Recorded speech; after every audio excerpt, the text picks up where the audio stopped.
اللهم صل على محمد وآل محمد.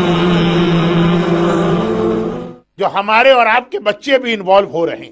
ہم کالے کپڑے پہن رہے ہیں, ہمارے عزاخانے سج رہے ہیں, ہمارے یہاں علم اور تابوت سجائے جا رہے ہیں, امام باڑے اور اسلامک سینٹرز ان کو سجایا جا رہا. مومنین کرام اور مومنات اپنے ڈیلی روٹین لائف کو چینج کر کے اسپیشلی فرسٹ 10 days پورا ایک نیا اسکیجول ان کے لیے بن رہا. یہ ایام ازا کی ایک وہ تیاری جو دعائے فاطمہ زہرا بھی ہے, اور اسی کے نتیجے میں آنے والی زندگی میں آپ کو بہت ساری برکتیں ملیں گی.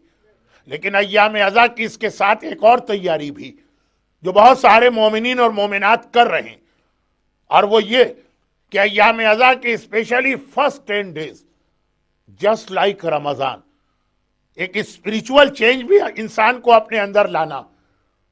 دعائیں ہیں, نمازیں ہیں, اعمال ہیں. اعمال عاشورہ جو آپ کرتے ہیں وہ تو اینڈ ہوتا آج کی رات شب فرسٹ محرم سے ایام ازا کے اعمال اور دعائیں شروع ہو گئی. اور اس میں اسپیشلی پہلے 3 دن کے روزے, عاشورے کا روزہ علماء کی ایک بڑی تعداد کے فتوے میں حرام ہے, اور اگر کرنٹ مراجع کے فتوے کو ذہن میں رکھیں تو مکروہ شدید.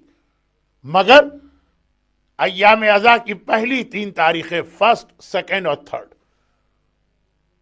نہ صرف یہ کہ اس کے روزے ریکمینڈ ہے بلکہ امام کا یہ جملہ ہمارے سامنے آتا کہ جس کو اپنی زندگی میں یہ 2 پرابلم فیس کرنا پڑ رہے ہیں, ایک قرضے کا مسئلہ اور ایک اولاد کا مسئلہ, وہ محرم کے پہلے 2 دن روزہ رکھے اور پھر یہ دیکھے کہ اللہ کس طرح سے اس کی اس پرابلم کو سالو کرتا. اور 3rd آف محرم کا روزہ کوئی بھی حاجت. اگرچہ بعض لوگوں کو ماہ محرم کے پہلے 10 دن میں قبولیت حاجت کی فلسفی سمجھ میں نہیں آتی,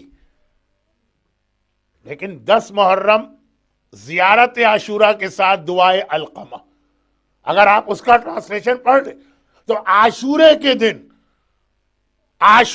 دن اور اپنی حاجتیں اور اپنے پرابلم آپ اللہ کی بارگاہ میں پیش کر رہے ہیں.